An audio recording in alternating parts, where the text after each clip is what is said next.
राम का जन्म खीर खाने से हुआ है। जिसका जन्म खीर खाने से हो जाए क्या वो सत्य हो सकता है? अगर राम के नाम सत्य होता तो केवल मरने के दिन सत्य होगा। राम के नाम सत्य होगा तो 24 घंटा सत्य होगा। चाहे मरने के दिन हो, चाहे जन्म के दिन हो, चाहे छठी के दिन हो, चाहे विवाह के अवसर पर हो। क्या शादी विवाह के अवसर पर राम नाम सत्य बोलिएगा? कोई आदमी बोल सकते हैं? तो शादी विवाह के अवसर पर राम नाम सत्य बोल दीजिएगा, छठी के अवसर पर बोल दीजिएगा, तो क्या होगा? भरपेट इलाज हो गया। तो अगर भरपेट इलाज हो गया राम नाम सत्य बोलने से, इसका मतलब है कि राम नाम झूठ है।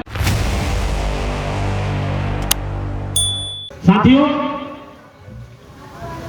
सवाल है कि उस व्यवस्था में जो बताया गया था, हमारे पूर्वज के साथ अपमान ही अपमान जीवन में तो करबे किया, जीवन में तो अपमान करबे किया। हमारे पूर्वज को मरने के बाद भी अपमान का रास्ता बनाए हुए हैं। जैसे मरने के बाद तत्काल उनको घर से बाहर निकाल दीजिए। माघ के महीना है, पूस के महीना है, ठंडा से लोग कांप रहा है, उसके बाद भी लाश को बाहर निकाल दीजिए। पूरे परिवार लाश के आसपास में बैठिए। क्यों भाई? वो मर गए हैं, अब वो भूत बन गए। जिंदा अभी 1 घंटा पहले जिंदा थे तो वो आदमी थे, हमारे पिताजी थे, हमारी माता थी, लेकिन जो मर गए तो वो भूत बन गए। तो भूत के डर से उनको घर से बाहर निकाल दीजिए। यहाँ से अपमान शुरू हो जाता है।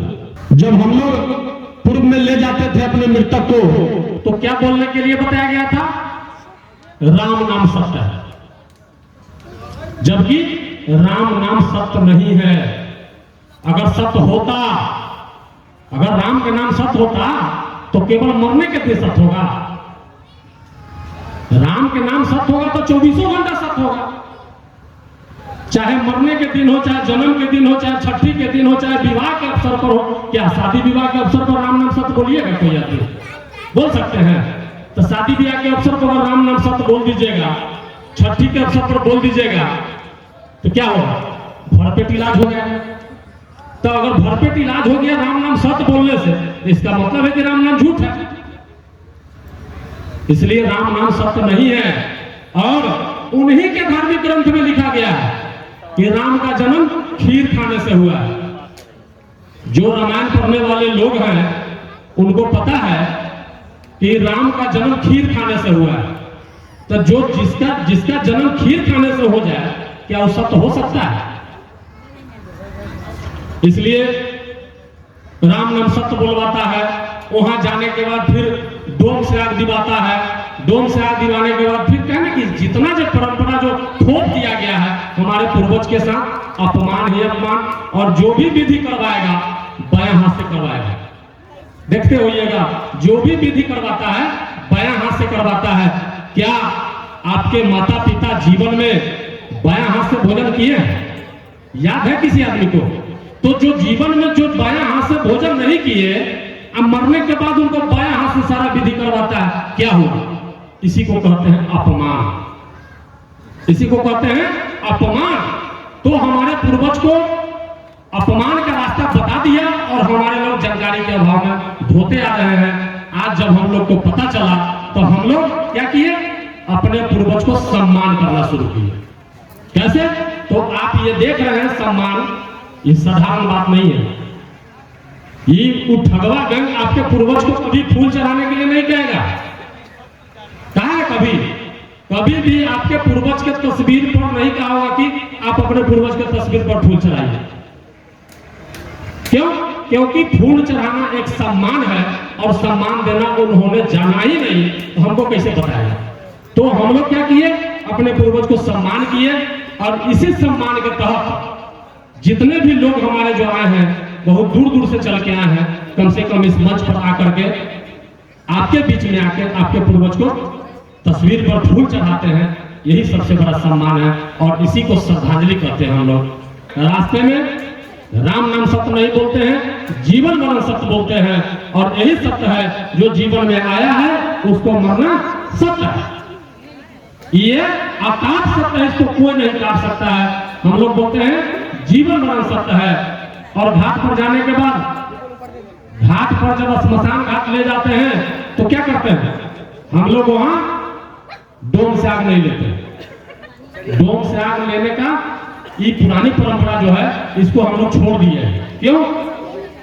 क्योंकि उन्होंने कहा है, कौन? भगवा जाने कहा है कि डोम से जब आग लीजिएगा ना तो आपका तरन हो जाएगा। सुने ना आप लोग, डोम से आग लीजिएगा तो तरन हो जाएगा। क्या डोम को अपने जीवन में अपने दरवाजा पर कभी अपने गिलास में गिलास पानी पिलाए? अपने थाली में कभी भोजन करवाए हैं? क्यों? इसलिए नहीं करवाए हैं कि वो सबसे छोट जाता है, आपका बर्तन छुआ जाए। यही बात है। तो जीवन में आपको पानी पिला दीजिएगा, खाना खिला दीजिएगा तो आपका बर्तन छुआ जाएगा। अब मरने के बाद आपको आग दे दिएगा तो तुरंत हो जाएगा। क्या मरने के बाद आपको डोम से आग दे दिया जाएगा तो तुरंत हो जाएगा? जीवन में उसको पानी पिलाइए ना, जीवन में उसको खाना खिलाइए।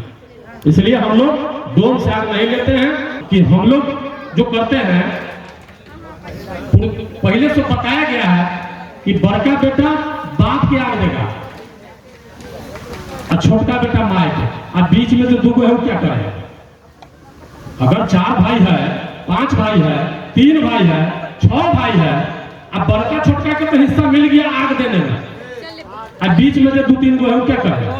क्या उसको बाप मतारी पैदा किया है कि नहीं किया है? उसको बाप मतारी पैदा करने में, लालन पालन करने में, पालने पोसने में, पढ़ाने लिखाने में कोई बेईमानी किया है क्या? तो जब कोई बेईमानी बीच वाला के साथ माता पिता नहीं किया तो फिर ये आग देने में क्यों बेईमानी भाई?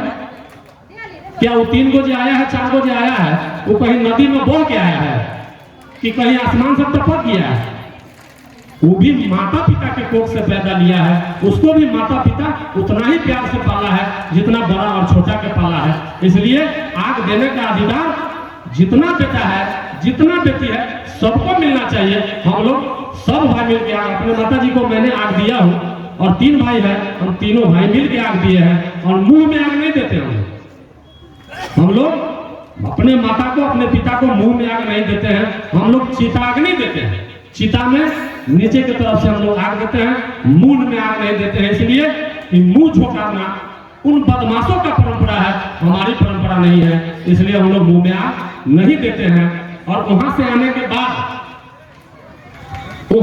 बाद ये पीपल के पेड़ में जो चुपका उक्का जो टंगाता है, ये बात हम लोग नहीं करते हैं। और बदमाशों ने बताया, कौन? भगवा गैंग बताया कि आप जाइएगा ना पानी देने पे, वो चक्कू रख लीजिएगा। कहना भाई तो आपके पिताजी जो मरे हैं ना, वो भूत बन गए। अब वो जाइएगा वहां, आप चक्कू नहीं रखिएगा तो आपके पिताजी जो भूत बने हैं वो आपको पटक पटक के मारेंगे। आप सोचिए कि कल तक आपके पिताजी थे, आज वो भूत बन गए, तो ये अपमान न हुआ? ये अपमान हुआ कि क्या हुआ? तो और भूत बनेगा भी उनका पूर्वज भूत बनेगा जो उन बदमाश के को ला करके अब भूत से प्रेत से करवाएगा। उन्हीं का पिता, उन्हीं के माता, कोई पीपर पर से कूदेगा, कोई बर पर से कूदेगा, कोई खजूर पर से कूदेगा। हम लोग के पूर्वज नहीं कूदते हैं, क्योंकि 14 में दादी के श्रद्धांजलि सभा किए, 22 में माता के श्रद्धांजलि सभा किए, आज तक कभी सपना में भी नहीं आए। क्यों? क्योंकि भूत नहीं बनी, वो क्या बनी? वो देवता बनी। इसलिए हमको सपना में भी कभी नहीं आए।